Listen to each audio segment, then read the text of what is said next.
अस्सलाम वालेकुम। मैं हूं आपका टीचर राशिद सूरी और आज हम बात करेंगे पैटर्न फिल की। तो एडिट में जाकर हमारे पास यहाँ ऑप्शन है एक फिल, और इस फिल में हमारे पास कुछ ऑप्शंस थे, जैसे हमने फॉरग्राउंड फिल और बैकग्राउंड फिल ये किया था। तो आज मैं लेता हूँ पैटर्न फिल कि हम पैटर्न किस तरीके से फिल करते हैं। ये पैटर्न हमने सिलेक्ट किया तो यहाँ हमारे पास कुछ पैटर्न जो हैं वो बाय डिफ़ॉल्ट बने हुए मौजूद हैं, और इसके अलावा हमारे पास कुछ पैटर्न यहाँ पर भी मौजूद हैं, जैसे आर्टिस्टिक सरफेस है, आर्टिस्टिक बिजनेस ब्रशेस, कैनवस हैं और ये दूसरी चीज़ें हैं। तो ये भी हम इसमें से सेलेक्ट कर सकते हैं। हमने सेलेक्ट किया और इसको अपेंड कर दिया।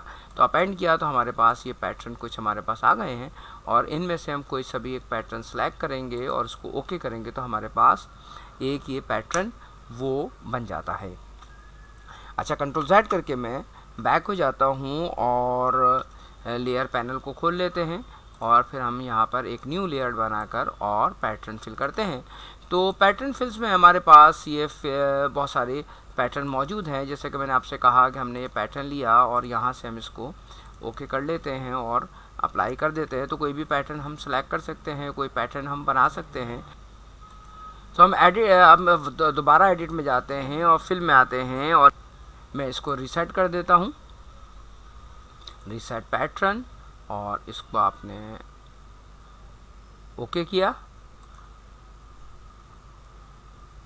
ठीक है जी, और ये ओके कर दिया। तो हमारे पास जो पैटर्न बचेंगे वो सिर्फ वो होंगे जो बाय डिफ़ॉल्ट पैटर्न हमारे पास मौजूद हैं। देखिए, मैं यहाँ से आपको दिखाता हूँ कि हमारे पास ये वही पैटर्न हो गए जो बाय डिफ़ॉल्ट हर पीसी में आपके पास मौजूद होंगे।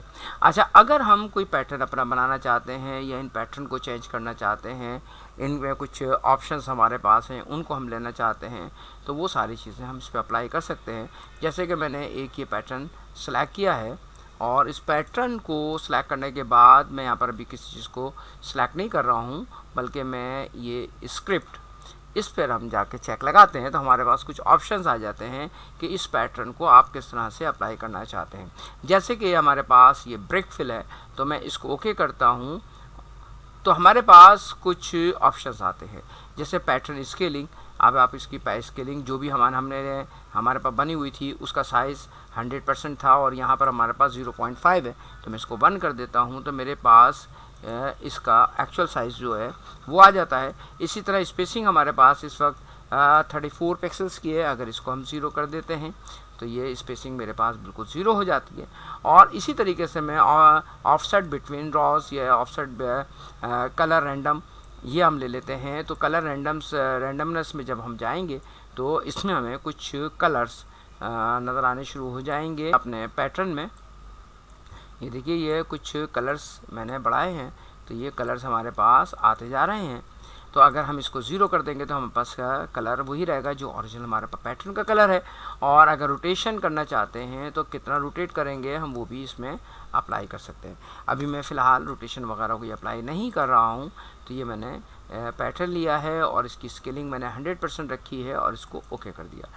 जब ओके किया तो मेरे पास ये एक पैटर्न जो है वो बनकर आ गया है। अच्छा, इसी तरह हम कुछ और पैटर्न्स भी ले सकते हैं और अपने पैटर्न्स बना भी सकते हैं। जैसे कि मैं कोई भी एक इमेज ले लेता हूँ और उससे अपना एक पैटर्न बना लेता हूँ, और उस पैटर्न को हम अप्लाई करते हैं। तो कोई भी एक इमेज ओपन करते हैं हम यहाँ से, और इसके बाद हम एक पैटर्न जो है वो अपना वो डिज़ाइन कर लेते हैं। जैसे कि मैं एक ये इमेज ले रहा हूँ, जैसे कि मैं एक ही इमेज ली मैंने, और मैं इसमें पैटर्न बनाना चाहता हूँ। पहले इसका साइज़ मैं थोड़ा सा छोटा कर लेता हूँ। डुप्लीकेट लेयर बनाई मैंने और कंट्रोल T किया, और ये मैंने एक साइज़ इसका छोटा कर दिया क्योंकि ये इमेज मेरे पास काफ़ी बड़ी है।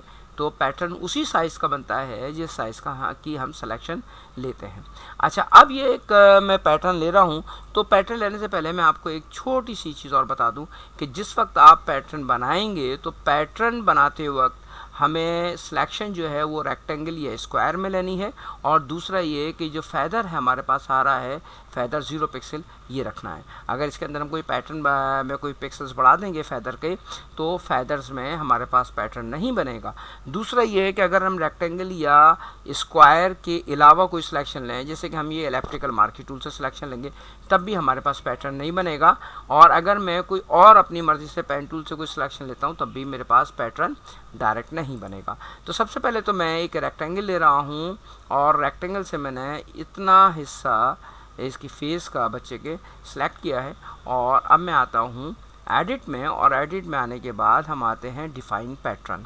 जब हम डिफ़ाइन पैटर्न करते हैं तो ये हमारे पास सिलेक्शन आती है और ये पैटर्न आ रहा है, और पैटर्न का नेम हमने देना है, तो मैं ये दे देता हूँ चाइल्ड, और मैं इसको ओके कर देता हूँ। तो ये मेरे पास एक पैटर्न बन गया है। अब मैं इस पैटर्न को कहीं भी इस्तेमाल कर सकता हूँ। जैसे कि मैं पहले वाले डॉक्यूमेंट में चला जाता हूँ, अब मैं इसको फिल करना चाहता हूँ तो एडिट में जाऊँगा और ये फिल, और फिल में आने के बाद यहाँ से पैटर्न जो है अपना सेलेक्ट करेंगे। ये हमने इस बच्चे की पिक्चर जो थी इसको सेलेक्ट किया और इसको ओके किया, तो ये हमारे पास एक पैटर्न जो है बनकर आ रहा है। ये मैं फिल में गया और फिल में जाने के बाद मैंने इस बच्चे की इमेज को सिलेक्ट किया और मैं इसको ओके करता हूँ, तो ये मेरे पास एक पैटर्न जो है वो सिंपल वो बनकर आ गया है। अच्छा, इसी तरीके से अगर मैं इसको कंट्रोल Z कर देते हैं और दोबारा हम जाते हैं फिल में, और फिल में हम पैटर्न फिल कर रहे हैं, और इसके बाद ये स्क्रिप्ट जो है इस पर चेक लगा देंगे। जब इस पर आप चेक लगाएंगे तो यहाँ हमारे पास कुछ ऑप्शंस आएंगे, यानी कि आप इस पैटर्न को जो है वो ब्रिक फिल में देखना चाहते हैं, क्रॉस वेव देखना चाहते हैं, प्लेस अलोंग पाथ लेना चाहते हैं, रैंडम या स्पायरल या सिमेट्रिकल, कोई सा भी फिल ले रहे हैं। फ़िलहाल मैं पहले ले रहा हूँ ये ब्रिक फिल और इसको ओके करते हैं। अब ये मेरे पास एक ऑप्शन आ रहा है कि मैं इस पैटर्न को जब फिल करूँगा तो इसकी पोजीशन ऐसी होगी। अच्छा, स्केलिंग मेरे पास ये 100% होगी, स्पेसिंग मैंने 0 पिक्सल रखी है। अगर मैं स्पेसिंग थोड़ी बढ़ाना चाहता हूँ तो ये स्पेसिंग इन ब्रिक्स के दरमियान में थोड़ी सी बढ़ जाएगी, और अगर हम इसको वापस 0 कर देंगे तो ये हमारे पास जॉइंट पोजीशन में आएगा। इसी तरीके से ऑफसेट बिटवीन रोज आप 50% दे रहे हैं, विड्थ या कितना स्पेस दे रहे हैं, तो इसको हम 50% ही रखेंगे ताकि ये है कि हमारी खूबसूरती रहे ब्रिक्स की। और ये कलर रैंडम, इसको फिर हम बाद में देखते हैं, पहले इसको हम ओके करते हैं ताकि हमें नज़र आए कि ये हमारे पास एक पैटर्न जो है वो इस तरीके से फिल हो गया है। ये पूरा पैटर्न आपके पास नज़र आ रहा है, पूरी लेयर मेरे पास फिल हो गई है। अच्छा, इसी तरह मैं एक और फिल करता हूँ इसको डिफरेंट स्टाइल में। जैसे मैंने ये फिल पे गया और मैं यहाँ से ब्रिक के बजाय आ जाता हूँ स्पायरल। ये बहुत अच्छा ऑप्शन है आपके पास स्पायरल का। ये देखिए मैं स्पायरल पे आ गया हूँ, मेरे पास स्पेसिंग है -24 पिक्सल्स। मैं इसको स्पेसिंग में इसकी बढ़ा देता हूँ। स्पेसिंग बढ़ाने से आपके पास ये इस तरह से ये मेरे पास इमेजेस की जो इमेज के दरमियान का जो स्पेस है वो बढ़ रहा है। पैटर्न स्पेसिंग क्या रखेंगे आप, इसको आप इंक्रीज़ भी कर सकते हैं, इसको आप डिक्रीज़ भी कर सकते हैं। ये देखिए मैंने डिक्रीज़ किया इसको और मज़ीद डिक्रीज़ कर लीजिए, तो ये मेरे पास जो है वो इमेजेस वो आ रहे हैं, और इसको मैं ओके कर देता हूँ। तो ये देखिए मेरे पास स्पायरल में एक पैटर्न जो है वो बहुत खूबसूरत सा वो बनकर आ गया है। अच्छा, इसी तरह इसको मैं कंट्रोल Z कर देता हूँ बैक करने के लिए, और दोबारा से हम फिल में आते हैं और स्पायरल की जगह पर मैं यहाँ पर ले लेता हूँ सिमेट्री फिल। अच्छा, सिमेट्री फिल पे जब आप लेंगे तो ये इस तरह से कुछ आपके पास चीज़ आएगी, और इसमें पैटर्न स्केलिंग आपके पास आ रही है, पैटर्न ट्रांसलेशन आ रही है अलॉन्ग विथ, और इसी तरीके से आपके पास हाइट है, कलर रैंडम है। अब मैं अगर कलर रैंडम बढ़ाता हूँ तो देखिए इसमें इंडिविजुअली हर मेरा जो पैटर्न है उसके अंदर कलर का एक शेड जो है वो चेंज हो जाएगा, और इसमें ब्राइटनेस वगैरह क्या रखना चाहते हैं वो रख लें और इसको ओके कर देंगे तो ये इस तरीके से हमारे पास एक पैटर्न जो है वो फिल हो जाएगा। अच्छा, अब दूसरी एक मसला हमारे पास जो आता है वो ये आता है कि अगर हम इस पैटर्न को अपने किसी पाथ पर अप्लाई करना चाहते हैं तो पहले तो हम इसको पाथ बना लें। जैसे कि मैं एक ये कर्व बना देता हूँ और